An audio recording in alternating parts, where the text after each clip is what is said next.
الرحیم۔ السلام علیکم بچوں، کیسے ہیں آپ سب لوگ؟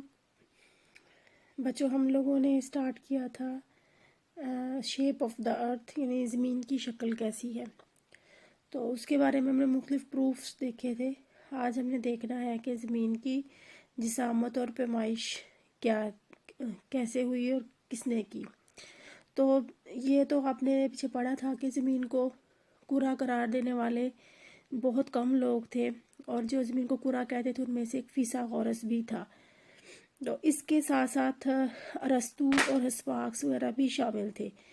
انہوں نے اس کرے کا جو محیط ہے، یعنی زمین کا محیط معلوم کرنے کی کوشش کی، لیکن ان کو اس 200 قبل مسیح تک ان کو کوئی کامیابی حاصل نہ ہوئی۔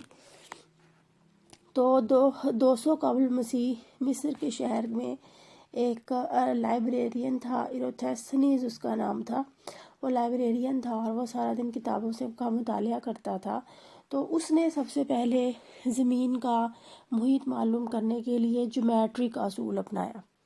تو اس نے جس طرح سے جیومیٹری کے اصول کے تحت اس چیز کو معلوم کیا، تو اس سے جو زمین کا محیط معلوم ہوا وہ کم و بیش وہی ہے جو آج ہم نے سائنٹیفک طریقے سے معلوم کیا ہے۔ تو اس نے اس سلسلے میں کیا کیا کہ سورج سے سائے جو پیدا ہوتے ہیں، اس کی پیدا ہونے والی شعاعوں کی مدد سے اس نے زاویے بنائے، اور زاویوں سے پھر اس نے جو تھا وہ اس کا جو محیط ہے وہ معلوم کیا۔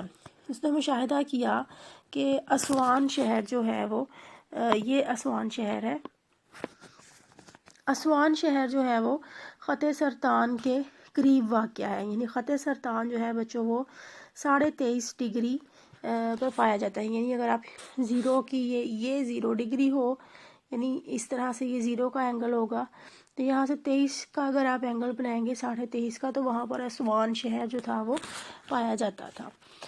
تو اس نے مطالعہ کیا، یا اس نے صرف آبزرویشن کی کہ 21 جون کو کنویں کے اندر دوپہر کے وقت سورج کی شعاعیں 90 کے زاویے پر گر رہی تھیں، جبکہ اسوان کے شمال میں اگر ہم جائیں تو ایک شہر ہے اسکندریہ، تو وہاں پر جو 5000 اسٹیڈیا کے فاصلے پر تھا۔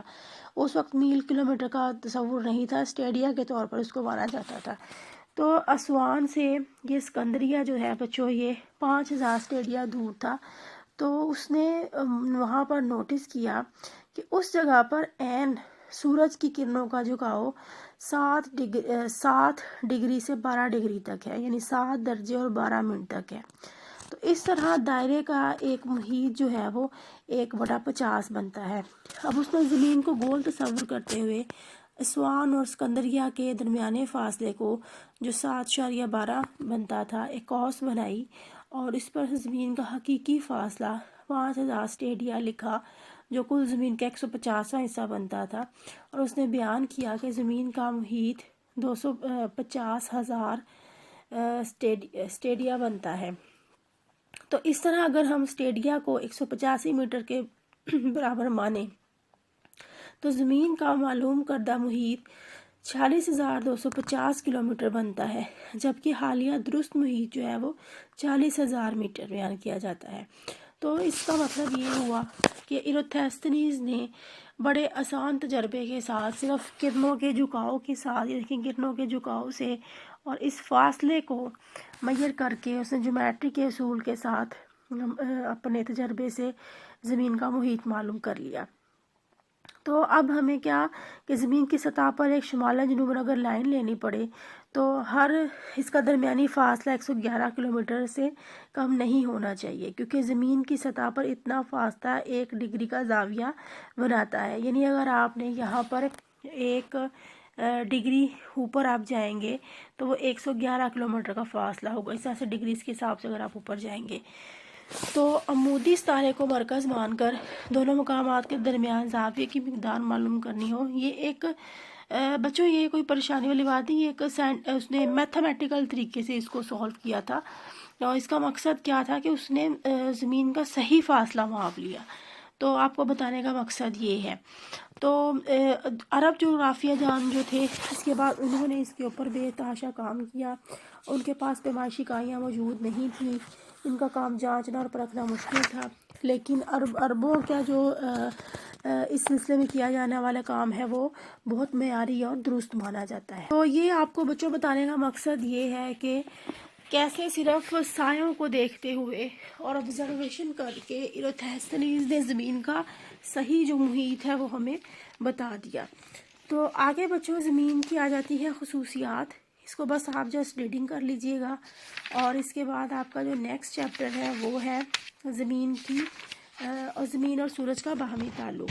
ٹھیک ہے، زمین اور سورج کا باہمی تعلق، یعنی زمین ہماری سورج کا ایک حصہ ہے، اور نظام شمسی میں جو سورج کو مقام حاصل ہے وہ پیچھے ہم دیکھ چکے ہیں.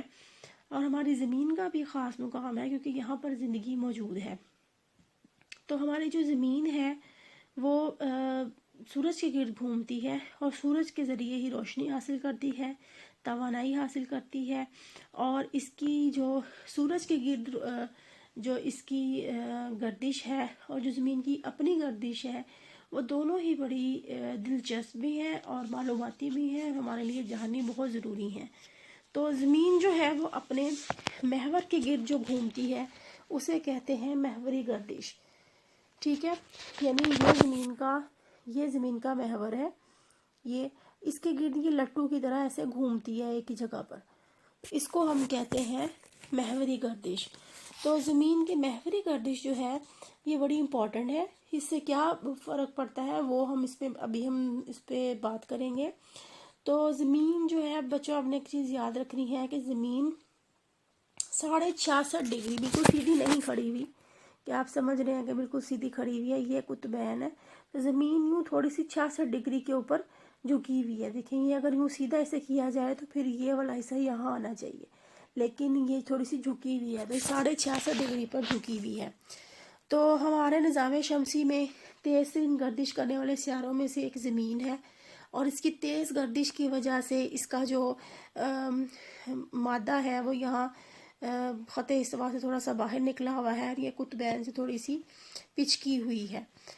تو ہماری زمین کا جو قطر ہے قطبین پر وہ 12,715 کلومیٹر بنتا ہے، اور استوائی قطر جو ہے وہ تھوڑا سا کم ہے، استوائی قطر 12,760 کلومیٹر بنتا ہے.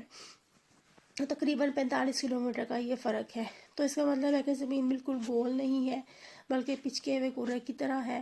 تو یہ جو فرق ہے یہ 45 کلومیٹر کا ہے، اسے بالکل بعض اوقات ہم نظر انداز کر دیتے ہیں کیونکہ یہ صرف 0.35% فرق بنتا ہے.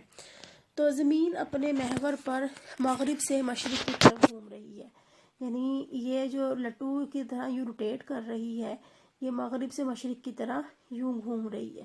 جیسے آپ اپنا گلوب دیکھیں، اس کو گھمانا شروع کر دیں تو یہاں بال کو فکس کر کے آپ گھماتے جائیں تو وہ گھومتا جائے گا، تو اس کو ہم کہیں گے یہ محوری گردش ہے. تو زمین ہماری اس کی سمت کیا ہے، وہ مغرب سے مشرق کی طرف گھوم رہی ہے، یعنی اینٹی کلاک وائز گھوم رہی ہے. تو زمین کا جو حصہ سورج کے سامنے آئے گا، یعنی یہاں پر فرض کریں اگر سورج ہے تو یہاں پر جو حصہ اس کے سامنے آئے گا وہاں پر دن ہوگا، اور جو پیچھے ہوگا وہاں پر رات ہوگی. تو زمین ہماری کم و بیش 24 گھنٹوں میں، یعنی 23 گھنٹے 56 منٹ اور 4 سیکنڈ میں اپنا ایک چکر مکمل کرتی ہے. تو اس طرح سے اگر آپ فرض کریں کہ آپ 40,000 کلومیٹر کا سفر ڈیلی آپ بھی کر رہے ہیں اپنی زمین کے ساتھ، تو اگر لیکن بچوں ہم کیونکہ زمین کے اوپر رہتے ہیں اور ہم خود بھی حرکت کر رہے ہوتے ہیں تو ہمیں زمین کی جو حرکت ہے اس کا پتہ نہیں چلتا، نہ ہی ہم اس کو نوٹس کر سکتے ہیں. زمین کی محوری گردش کو نوٹ کرنے کا جو تھا وہ ہمیں کیا مطلب کیسے پتہ چلا کہ زمین جو ہے اپنے محور کے گرد پہ گردش کرتی ہے، اس کے کچھ اثرات ہوئے ہیں جس کی وجہ سے ہمیں پتہ چلتا ہے کہ زمین اپنے محور کے گرد گھومتی ہے. تو اس میں سب سے پہلے بچوں آ جاتا ہے دن اور رات کا بننا. یہ دیکھیں محوری گردش میں یہ حصہ سورج کے سامنے ہے، یہاں دن ہے، اور یہ پیچھے ہے، یہاں رات ہے. تو محوری گردش کے جو سب سے پہلے اثرات ہمیں نظر آتے ہیں اس میں دن اور رات کی پیدائش جو ہے وہ ہمیں نظر آتی ہے. پھر اسی طرح سے ہمیں بچوں صبح سورج نکلتا ہے، ہم یہی کہتے ہیں سورج نکلتا ہے اور وہ پھر آسمان پہ چڑھ جاتا ہے، پھر جو غروب ہوتا ہے ایسے ہی نظر آتا ہے نا، لیکن در حقیقت سورج خود سے نہیں نکل رہا، بلکہ سورج اپنی جگہ پر ہی موجود ہے، یہ زمین ہی ہے جو اس کے گرد گھوم رہی ہے اور وہ ہمیں سورج کو بھی گھومتا ہوا دکھا رہی ہے۔ اسی طرح سے جب ہم دیکھیں آسمان پر ہمیں ستاروں کی حرکت بھی نظر آتی ہے، ستارے بھی ہمیں اوپر آسمان پر ہلتے ہوئے نظر آتے ہیں، یعنی سردیوں میں ستارے جو ہیں وہ آپ کو تھوڑی سی اور جگہ پہ نظر آتے ہیں، اور گرمیوں میں ہمیں تھوڑے وہ اور ڈسٹینس پہ نظر آتے ہیں۔ تو اس کا مطلب یہ ہے کہ ستارے بھی اپنی جگہ پر ہی ہیں، لیکن زمین ہی ہے جو حرکت کر رہی ہے۔ پھر اس کے بعد زمین پر سورج کی وجہ سے ہمیں وقت کا تصور ملا ہے، جیسے جیسے سورج حرکت کرتا ہے، صبح، دوپہر، شام، یہ ساری چیزیں ہمیں نظر آتی ہیں۔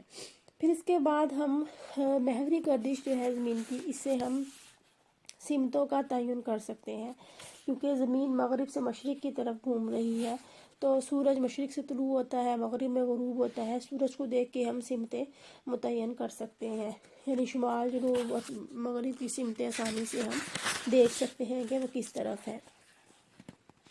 پھر ہمیں زمین کی گردش سے جو طول بلد ہیں وہ ہمیں ان کی جو تقسیم ہے وہ اس میں ہمیں سمجھ آتی ہے۔ تو بچوں طول بلد کا جو ہے وہ میں آپ کو نیکسٹ لیکچر میں تھوڑا سا مزید بتاؤں گی ان کے بارے میں، تو پھر یہ آپ کا پوائنٹ جو ہے یہ کلیئر ہو جائے گا۔ پھر کورولس قوت جو تھی، اس کو میں نے آپ کو بتایا تھا کہ جب انسان شمالی نصف کرے میں چل رہا ہوگا تو وہ اپنے محور سے تھوڑی سی دائیں جانب چل پڑے گا، سیدھا نہیں چلا جائے گا اس سے، اور اگر وہ جنوبی نصف کرے میں چل رہا ہے، یعنی شمال سے جنوب کی طرف اور جنوب سے اگر شمال کی طرف چل رہا ہے، تو زمین کی جو گردش ہے اس کو مغرب کی طرف موڑ دے گی، کیونکہ زمین مغرب سے مشرق کی طرف گھوم رہی ہے۔ تو اسے قانون فیرل لا کہتے ہیں۔ اس کے مطابق شمالی نصف کرے میں یعنی اگر ہم شمال کی طرف جا رہے ہیں تو چیزیں اپنے الٹے ہاتھ پہ مڑ جائیں گی، اور اگر ہم جنوب کی طرف جا رہے ہیں تو چیزیں اپنے سیدھے ہاتھ کی طرف مڑ جائیں گی۔ اس کے بعد ہماری آ جاتی ہے زمین کی شکلی بناوٹ۔ تو اس میں جو زمین کی بناوٹ ہے اس میں ہم نے پڑھ لیا ہے کہ اس کی شیپ کیسی ہے، تو اس کی اوبلیٹ سفیئر ہے، اس کو جیوئڈ شیپ کہتے ہیں۔ تو زمین کی شکلی بناوٹ بھی اس کی محوری گردش کی وجہ سے ہی ہمیں ایسی نظر آتی ہے۔ پھر یہاں پر مد و جزر تشکیل پاتے ہیں۔ مد و جزر کیوں تشکیل پاتے ہیں؟ شام کو جب چاند نکلتا ہے تو وہ پانی کو اپنی طرف کھینچتا ہے اور سورج دوسری طرف اپنی طرف کھینچتا ہے، تو اس طرح سے مد و جزر پیدا ہوتے ہیں۔ زمین کی محوری گردش میں یہ چیز بھی بڑی اہم آ جاتی ہے۔ تو یہ آپ کا تھا بچوں زمین کی محوری گردش۔ اب ہم انشاءاللہ نیکسٹ کریں گے زمین کی مداروی گردش۔ تو مداروی گردش کو کرنے سے پہلے آپ نے اس کو اچھی طرح سے کرنا ہے، اس میں کوئی چیز نہیں سمجھ آئے گی تو وہ آپ نے پوچھنی ہے۔ تو اپنا خیال رکھیے گا۔ اللہ حافظ۔